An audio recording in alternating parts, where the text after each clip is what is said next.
Elliot had said finally, brandishing his phone in the woman's face. "But I have the number of the police, and I will have my finger on the call button at all times, in case you were a child predator." She rolled her eyes, but she let him keep the phone with no objections. Nobody else had any objections when it was explained that the strange woman would be driving Elliot back to school later. Nobody pointed out there was no sign of the strange woman's car. Desmond Dobbs said, "Hooray!" "Do you have family who will miss you?" asked the woman while everyone else piled in the van. "Ha," said Elliot. "That is a serial killer question, and I refuse to answer it." "Any family you have will be told you were offered a last-minute scholarship to a prestigious military school," said the woman. "If you choose to stay, will anyone be worried about you?" The van set off down the road. It seemed to get smaller very fast, heading toward the distant grey horizon of the city. Everything Elliot knew seemed terribly small, and terribly grey, and terribly far away. Elliot hesitated. No. Once the van had disappeared around a bend in the road, the strange woman led Elliot up a narrow stone stairway built into the wall. They climbed and climbed, and when they had gone so high that they were surrounded by clouds, they walked through a shining hole in the wall and onto soft grass. Actually, the magical land seemed to be mostly grass. There were fields, several more fields, a couple of rough, round stone towers which men with weapons were exiting and entering. Elliot had cheered up when he saw a man walk by, books under his arm, who had long hair and pointed ears. There were elves and dwarves, like from fairy tales, men and women alike with beards and carrying elaborately carved hammers.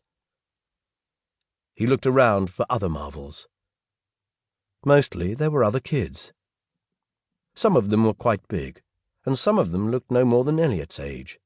He was 13, though everybody thought he was younger because they made cruel assumptions based on height.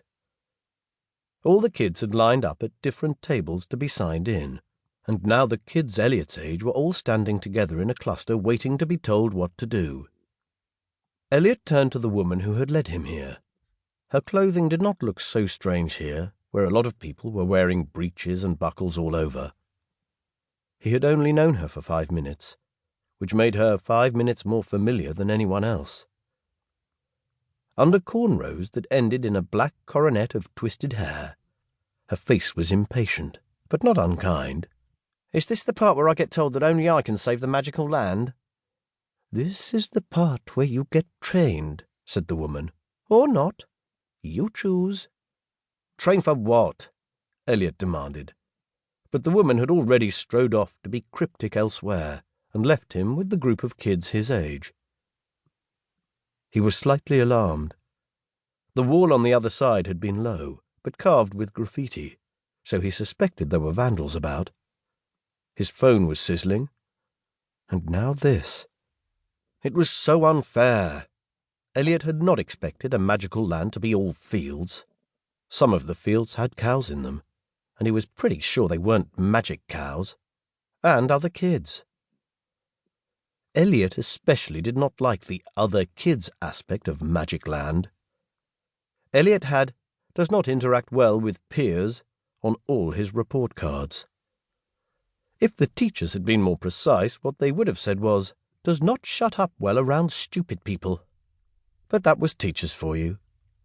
And there were always kids who were stunned when crossed, as if they had expected that life would go their way forever. Elliot had already spotted the 2 kids who looked as if they thought life was a song. Practically all of the relatively few girls were staring at them.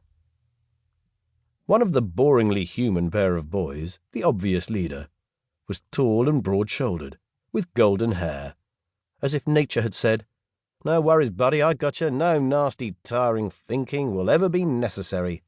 Also have a crown." The other had a bright, vacant smile that someone, finding it empty, had filled with light. The blond guy was wandering around.